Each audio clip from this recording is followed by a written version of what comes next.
4 বছর 4টা মাস ধরে এই ঘরটাকে গুছিয়ে বাগিয়ে একদম একটা পরিপূর্ণ সংসার করে তুলেছিলাম। এই সংসারটাকে ছেড়ে আজকে কিন্তু আমাদের সবাইকে চলে আসতে হচ্ছে। ফাইনালি আমাদের উড়িষ্যা থেকে বর্ধমানে ট্রান্সফার হয়ে গেছে, তো সেই জন্য এত কিছু ব্যাগপত্র দেখো গুছিয়ে বাগিয়ে রেখেছি। আমাদের এই রুমটা সত্যি সত্যি সব দিনের জন্য কিন্তু আমাদের ছেড়ে দিতে হবে। একটা কষ্ট হচ্ছে, এতদিন ধরে সব কিছু গুছিয়ে একটা সংসার তৈরি করেছিলাম, এটা ছেড়ে যাওয়ার একটা যে কষ্ট যারা যায় একমাত্র তারাই বুঝে যে একটা ঘর ছেড়ে যেতে কতটা কষ্ট লাগে। তার সাথে মানুষজন সবাই থাকে, তাদেরকে ছেড়েও খুব কষ্ট লাগে যেতে, জানো। আর এখানে আমাকে সবাই খুব ভালোবাসতো আর আমিও সবাইকে খুব ভালোবাসতাম। ছোট ছোট বাচ্চারা সবসময় আন্টি আন্টি করে ডাকতো, কিন্তু আমি আন্টির বয়সে না হলেও না দিদির বয়সে ছিলাম, কিন্তু সবাই আমাকে আন্টিই বলতো। তো যাই হোক, আমাদের এখানে দেখো ব্যাগপত্র সব কিছু গুছিয়ে নিয়েছে। তোমার দাদাভাই এখন বাজছে প্রায় রাত্রি 1:30, ওই সময় ভিডিওটা করেছে। আমি রাত্রিবেলায় কথা বলার সময় আমি খুব কান্নাকাটি করছিলাম বলে তোমার দাদাভাই বললো আমি রুমটার একটা ভিডিও করে রাখবো, তুমি যে দেখবে, এখন তোমাকে তো আর নিয়ে আসতে পারবো না, আর কোনোদিন হয়তো এই রুমটাতে আর কখনো এসে থাকাও হবে না। তো যাই হোক, এখানে দেখো সব কিছু গুছিয়ে বাগিয়ে একদম রেডি করে নিয়েছে। তোমার দাদাভাই ভোর 5টার সময় কিন্তু বেরিয়ে যাবে।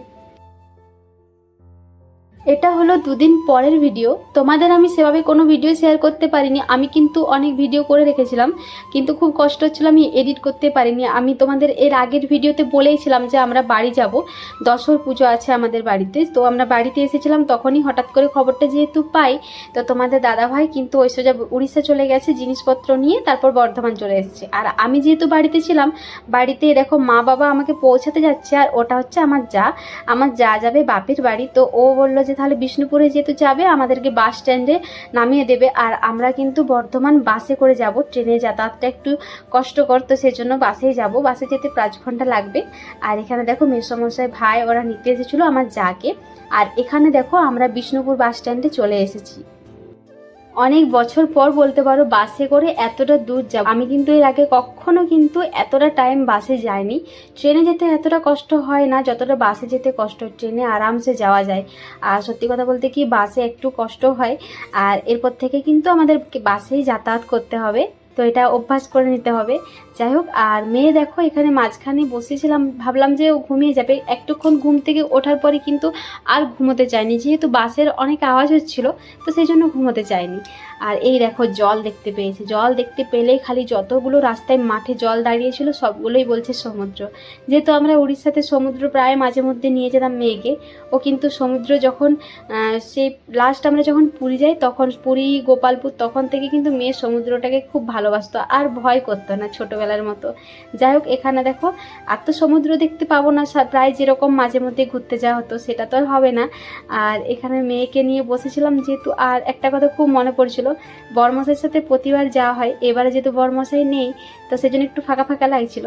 আর এরকম কখনো হয়নি, একবার হয়েছিল বিয়ের পর, যখন একবার মাঝখানে লকডাউন পড়ে গিয়েছিল, তখন একবার কিন্তু আমি বাড়িতে এসেছিলাম, তখন ও মানে টিকিট কাটিয়ে দিয়েছিল, ওখান থেকে আমি একাই গিয়েছিলাম। এরকম একবার হয়েছিল, আর এখন একবার হলো। যাই হোক, আমরা দেখো প্রায় বর্ধমানের কাছাকাছি চলেও এসেছি।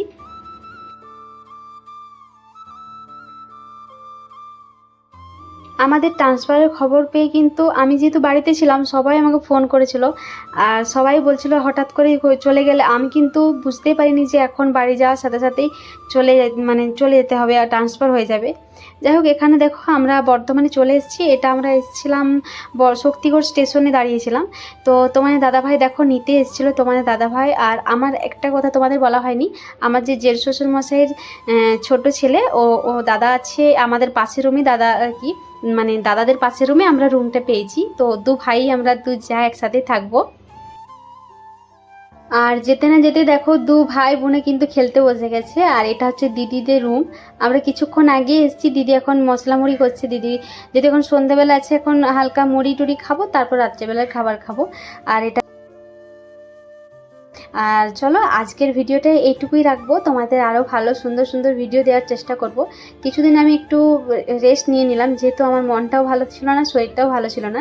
তো চলো আজকের ভিডিওটা কেমন লাগলো অবশ্যই কমেন্ট করে জানিও।